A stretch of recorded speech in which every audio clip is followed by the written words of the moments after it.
నెలకే భర్తను చంపిన భార్య అట. పెళ్ళైన నెల రోజులకే అట. ఎవరు చంపిరు? భర్తని భార్య చంపిందట. నువ్వంటే ఇష్టమని బతిమిలాడి వివాహం చేసుకున్న యువతి తేజేశ్వరి అట. అబ్బాయి పేరు, నిందితురాలు పేరు ఐశ్వర్య. నువ్వంటే నాకు ఇష్టమని అమ్మాయి పెళ్లి చేసుకుందట. అప్పటికి ఆమెకు ఒక బ్యాంకు ఉద్యోగితో సంబంధం ఉందట. అతడే సుపారీ ఇచ్చి హత్య చేయించినట్టు సమాచారం. ఇక ఆమె ఒక్కంతోనేమవుతుంది, దాని వెనకాల వాడు కూడా ఉండుంటాడు. ఇప్పుడు అదేదో ఉండే కదా, ఏదో హనీమూన్ ఎపిసోడ్, ఇది కూడా అట్లనే ఉన్నది. ఇప్పుడు వాడు నచ్చకపోతే ఆ పెళ్ళి ఎందుకు చేసుకోవాలి? సరే పెళ్లి చేసుకుని ఏదో అయింది, అయిపోయింది, నువ్వు వెళ్ళిపోరా బాబు, నువ్వంటే నాకు ఇష్టం లేదని నువ్వు ఆ ప్రియుడు నువ్వు ఇద్దరు కలిసి చేయడం లేచిపోయిన అయిపోతుంది కదా. వాని జాగల వాడు ఉంటాడు కదా. సంపితే ఏమొచ్చి ఇప్పుడు 5 రోజుల క్రితం గద్వాలలో అదృశ్యమైన తేజేశ్వర్ ఏపీలోని పాణ్యం వద్ద అతడి మృతదేహం లభ్యం. హత్యకు నిందితురాలు ఐశ్వర్య తల్లి కూడా సహకరించిందట. పోలీసుల అదుపులో పలువురు నిందితులు.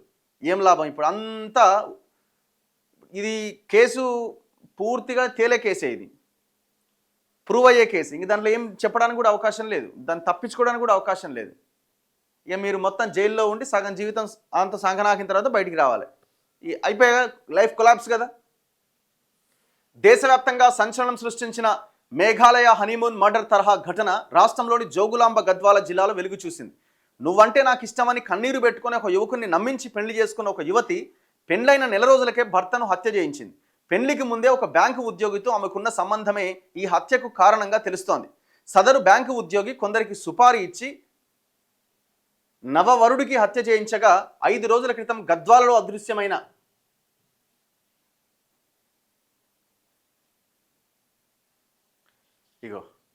పెళ్లి ఫోటో లేదు. గద్వాలలో అదృశ్యమైన నవవరుడు ఆదివారం తెల్లవారుజామున ఆంధ్రప్రదేశ్లోని పాణ్యం సమీపంలో శవమై కనిపించిందట. ఈ దారుణ ఘటనకు సంబంధించి బాధిత కుటుంబ సభ్యులు, స్థానికులు, పోలీసులు తెలిపిన వివరాల ప్రకారం జోగులాంబ గద్వాల జిల్లాకు చెందిన తేజేశ్వర్ 32 ఇయర్స్ అబ్బాయిది ప్రైవేట్ సర్వేయర్గా పనిచేస్తుండు. తేజేశ్వర్కు ఏపీలోని కర్నూలుకు చెందిన ఐశ్వర్యకు ఈ ఏడాది ఫిబ్రవరి 13వ తేదీన పెళ్లైంది.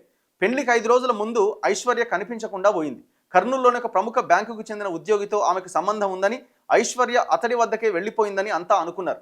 అయితే ఫిబ్రవరి 16వ తేదీన ఇంటికి తిరిగి వచ్చిన ఐశ్వర్య తేజేశ్వర్తో ఫోన్లో మాట్లాడింది. తాను ఎవరితోనూ ప్రేమలో లేనని, కట్నం ఇవ్వడానికి అమ్మ పడుతున్న ఇబ్బందిని చూసి తట్టుకోలేక స్నేహితురాలు ఇంటికి వెళ్ళిపోయానని చెప్పింది. నువ్వంటే నాకు చాలా ఇష్టం అంటూ విలపించింది. దీంతో ఐశ్వర్యను నమ్మిన తేజేశ్వర్ ఆమెను పెళ్లాడేందుకు అంగీకరించాడు. తల్లిదండ్రులకు ఇష్టం లేకపోయినా ఒప్పించి మే 18న ఐశ్వర్యను పెళ్లి చేసుకుండు.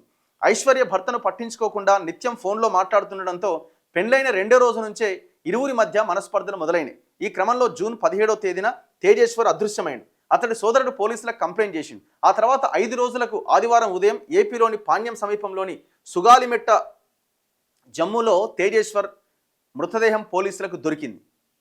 ఏం దారుణం చూడండి పాపం. తల్లి కూతుళ్లతో బ్యాంకు ఉద్యోగికి సంబంధం అట. ఐశ్వర్య తల్లి సుజాత కర్నూలులోని ఒక ప్రముఖ బ్యాంకులో స్వీపర్గా పనిచేస్తుందట. అదే బ్యాంకుకు చెందిన సదరు ఉద్యోగితో ఆమెకు వివాహేతర సంబంధం ఉందని తెలిసింది. సదరు ఉద్యోగి క్రమంగా ఐశ్వర్యతో కూడా సంబంధం పెట్టుకున్నట్టు. ఊరిని అమ్మ, ఈ తల్లిని వదలే బిడ్డను వదలే. తల్లితోని సంబంధం ఉందట. తర్వాత బిడ్డ పరిచయం అయింది, బిడ్డతో కూడా సంబంధం పెట్టుకున్నాడు. తేజేశ్వర్ను పెళ్లాడిన తర్వాత ఐశ్వర్య సదరు బ్యాంకు ఉద్యోగితో 2000 సార్లు ఫోన్లో మాట్లాడినట్టు పోలీసులు కాల్ డేటాలో గుర్తించారు. ఈ క్రమంలో తమ సంబంధానికి అడ్డుగా ఉన్న తేజేశ్వర్ను హతమార్చాలని వారు నిర్ణయించుకున్నారట. సర్వే పేరుతో పిలిపించి ప్రాణం తీసిరట. తేజేశ్వర్ను హత్య చేసేందుకు ఆ బ్యాంకు ఉద్యోగి కొందరికి సుపారీ ఇవ్వడమే కాకుండా తన డ్రైవర్ను వారి వెంట పంపినట్టుగా తెలిసింది. ముందస్తు పథకం ప్రకారం కొంతమంది వ్యక్తులు జూన్ 17వ తేదీన తేజేశ్వర్ను కలిశారు. తాము 10 ఎకరాల పొలం కొంటున్నాం, దాన్ని సర్వే చేయాలని చెప్పి గద్వాలలో కారు ఎక్కించుకొని తీసుకెళ్లారు. కారులోనే తేజేశ్వర్పై కత్తులతో దాడి చేసి గొంతు కోసి చంపేసి మృతదేహాన్ని పాణ్యం సమీపంలోని సుగాలిమెట్ట వద్ద పారేశారు. హత్యకు ఐశ్వర్య తల్లి సుజాత కూడా సహకరించడం కొసమెరుపు. ఆరోపణలు ఎదుర్కొంటున్న బ్యాంకు ఉద్యోగి ప్రస్తుతం పరారీలో ఉన్నాడు. ఇక ఐశ్వర్య, సుజాతను ఇప్పటికే అరెస్ట్ చేసిన పోలీసులు తేజేశ్వర్ హత్యతో సంబంధం ఉన్న కొందరిని కర్నూలు జిల్లాలో అదుపులోకి తీసుకున్నారు. ఎంత దారుణమైన విషయం చూడండి ఇది. వాడి బతుకుతుండే, నువ్వు పోయిందని అటే పోయినా అయిపోతుండే.